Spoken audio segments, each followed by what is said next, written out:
everyone, it's Susan Walsh, Classification Guru again. I am here at Customer Experience area with Bill Tabbit Humphrey, who is the SVP of Customer Experience. Welcome, Bill. Thank you so very much. I'm super excited. I know. And I've heard a lot about you. Oh, it's all true, by the way. It is absolutely all true. It's all true, yeah. You're amazing. This is your third year here. Well, that's not true, yeah. Third? But that is true, yeah. Okay, but you are amazing. I try.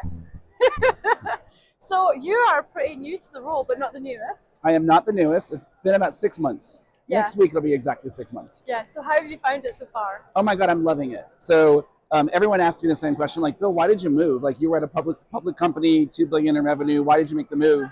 I think, first of all, we have an amazing product. Love the product. It has an amazing bedrock.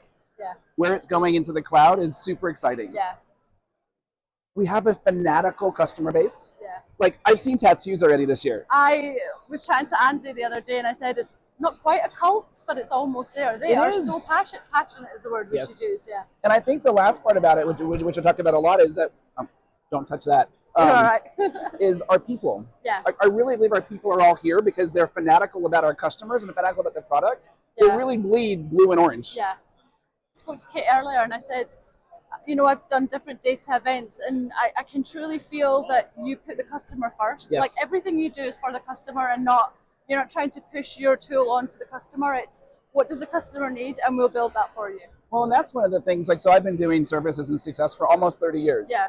And one of the reasons why I've always worked for a software company and not a partner is because I really want I want to make sure that my organization is fanatical about customers getting the most value they can get out of the product.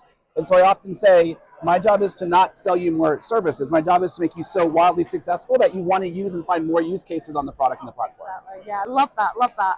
So, I mean, you can see the energy is buzzing. How is your first Inspire? Oh my God, it actually has I heard about how great the customers were before. Yeah.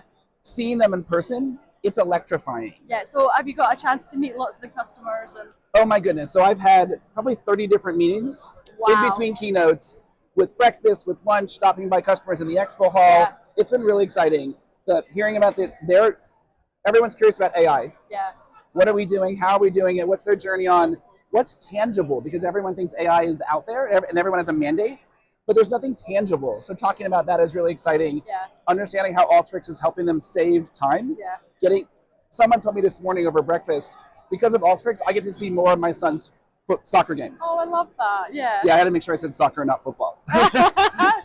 Very good. Yes.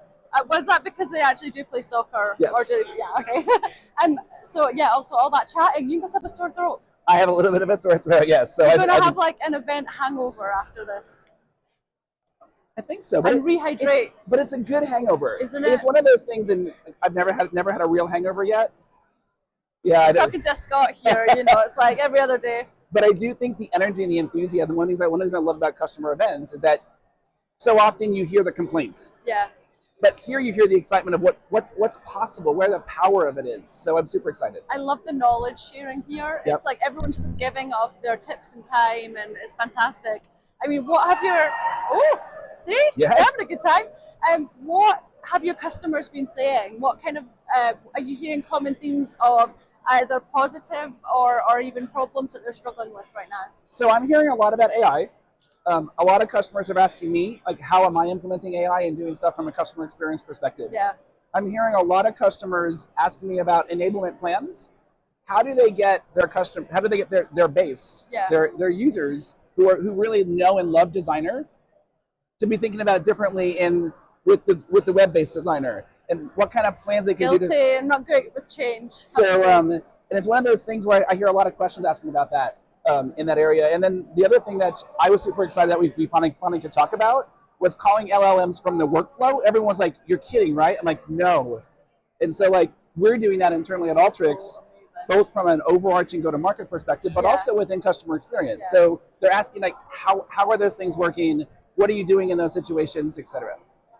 Cool. And I was just going to say, so what kind of advice are you giving them about, like, if they are struggling to get people to switch to a new platform, for example? One Alteryx now is going to be amazing. So, but just habit forming, I guess, and habit changing? Well, not necessarily. And so one of the things that I find is that talking about the art of the possible, and talking about how other people are solving it. So make it rooted in something that's related to them. Like what use cases are there? If you just say here's a new tool, I use Excel. I don't need a new tool. Yeah. But no, here's the use case. Yeah. Here's the power I'm getting. Here's the extra soccer games you can go to. Yeah, exactly. I love that. I have found from the keynotes and everything, like all the benefits and all the thousands or hundreds of hours that have been saved in time from people, and that's like Nelly really this morning tangible. Said that. Yeah, so it's like 430,000 hours she saved. Yeah. Yeah. So, I mean, what are you going to take away from this event and move and carry forward into the next 12 months and beyond? So we've got about 20% of my team here. Yeah. And so we're getting a lot of that energy back into the team. Yeah. Letting them know where our customers are looking for, how to be successful, how to be productive. Yeah. But I think the other thing from a CX perspective is starting to lead from the front. Yeah. And talk about the power that our customers can get. Yeah.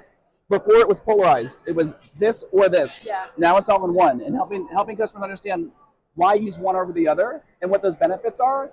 Over time, you will see people will have a natural movement in one direction or the other direction as more and more cloud data lakes, data warehouses are up and running, more AI, more self-paced, more self-service. More and more of those things will be more accessible from a cloud perspective. And not just for data professionals, like even people like me who I'm self-taught, but I don't have any formal qualifications. You know, it's making it even more powerful for me and the things that I do. I love that. Well, and that was one of the things, like, I don't know if you caught it yesterday, the whole plans discussion that they were talking about. A lot of customers, so I was up in New York and talked to about a dozen different financial institutions. Yeah. They were all talking about how do they create templates that their business users can then capitalize on versus having to have a data scientist who understands all the data elements. Yeah. Plans are going to certainly help with that. Help with that, and the ability to call in a designer from the desktop as well as the cloud and have them work together in tandem. Yeah. Love that.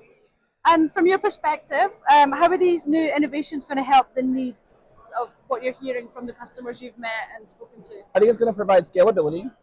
Yeah. I think it's going to provide consistency. Yeah. It's going to provide speed to market.